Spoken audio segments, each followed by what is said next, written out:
I'm being joined by Dr. Pooja Tripathi, who's a spokesperson for Congress, R.S. Patania, who's a lawyer, he's going to be joining us shortly, as well as Vinesh Menon, who's an educationist, as well as Nandini Saini, who's a NEET aspirant. Thank you very much, all of you, for joining us.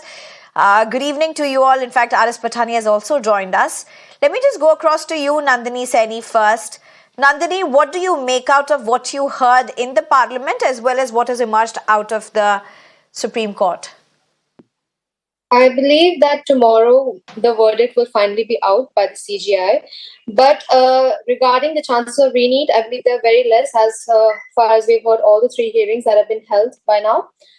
Mainly, they will be focusing on that ambiguous simple question. And as a matter of fact, the NTA still is under the eyes of suspicion by not just citizens of the country, but the opposition and each and everyone who is involved in this matter, because widespread leaks, I believe they have been taking place.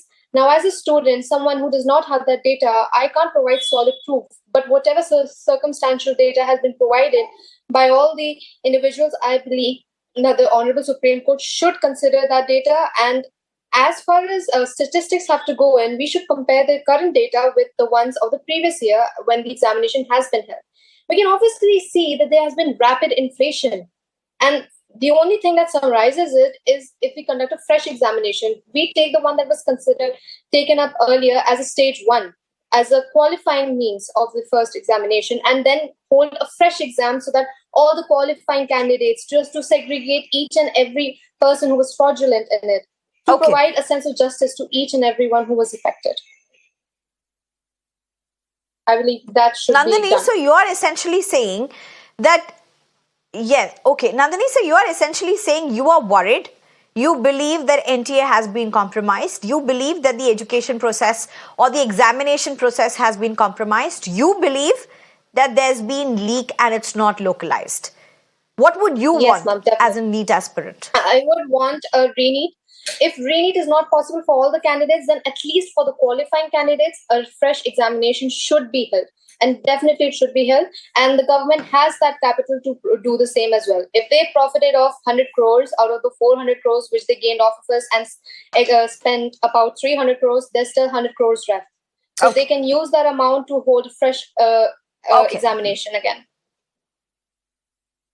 You've had your calculations there as well. I totally understand where you're coming from. R.S. Patania, you've heard what Nandini Saini has said on air. Now, she is not a person who is affiliated to any political party, active political party member, as it were. She's a NEET aspirant. She's a person who is taking these examinations. She hopes to crack them. She's the future of India. Now, the minister in the parliament says that there is no evidence of any paper leak in the last 7 years. Here you have an aspirant who's saying she believes that there's been leaks, paper leaks in NTA itself which are not localized. Do you realize what the challenge really is before the government? People who are taking these examinations who are not politically motivated or activated with the parties are worried. Children, youngsters, students, aspirants are worried. They're concerned.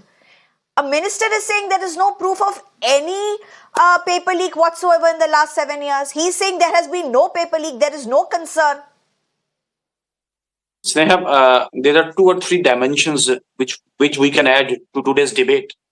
First of all, this is a purely apolitical issue. No need to give political undertones and overtones to it, and rather too sensitive issue to play PT politics over. I think the speech of the Prime Minister, this is very much representative and defining moment of the very essence and edifice of the parliamentary democracy.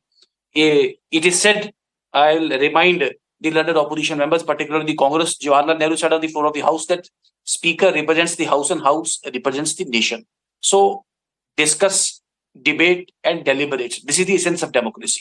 The ball is in the Supreme Court. Whatsoever the Supreme Court decides, you see, the government is open to each and everything. The steps the government has taken, they are unprecedented. No 2 questions about it.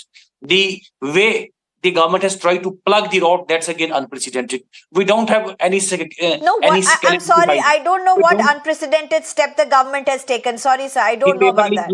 the paper leak law which has been enacted by the government, that's unprecedented. The government has axed the ACE, the head of the ACE body, that's unprecedented. The way the government is ready to debate the issue on the floor of the parliament, I think that is unprecedented. And the virtually the care and concern of the Sarkar for the students, my very, very respectful submission to each and every student hearing this show directly, that please have faith, please learn to have credibility in the process and the limb of the law. I am hopeful that churning is always for the nectar to rise. This churning will ultimately create a very beautiful system, a very beautiful mechanism which will virtually benefit the students' community and especially the NEET aspirants. It's a beautiful mechanism. I mean, the law is not implemented in this session. Law was earlier.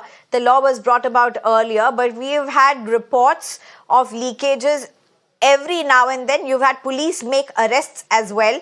So I'm very surprised if the minister is getting in the parliament and saying there's no mass leakage, there's no instances of mass leakage in 7 years at least.